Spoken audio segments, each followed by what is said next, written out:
Hello বন্ধুরা, কেমন আছেন সবাই? অনেকদিন পর একটা ম্যাচ স্টার্ট দিলাম খেলার জন্যে।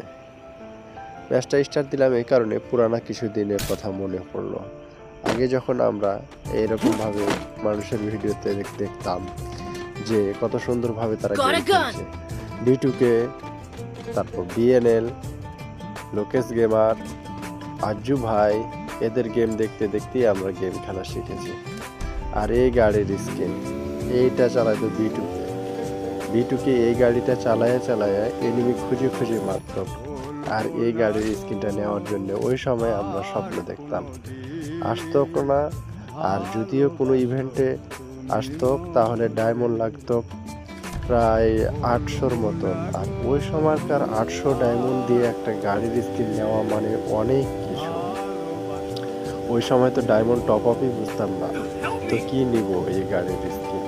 তবে এই গাড়িটা তখনও জোশ লাগছে, এখনও জোশ লাগে। এই গাড়িটাতে আসলে আমার কাছে গাড়ির স্কিন অনেকগুলো আছে, কিন্তু এই গাড়ির স্কিনটা অনেক পুরানা, অনেক রেয়ার। অনেক আগে থেকে এই গাড়িটাকে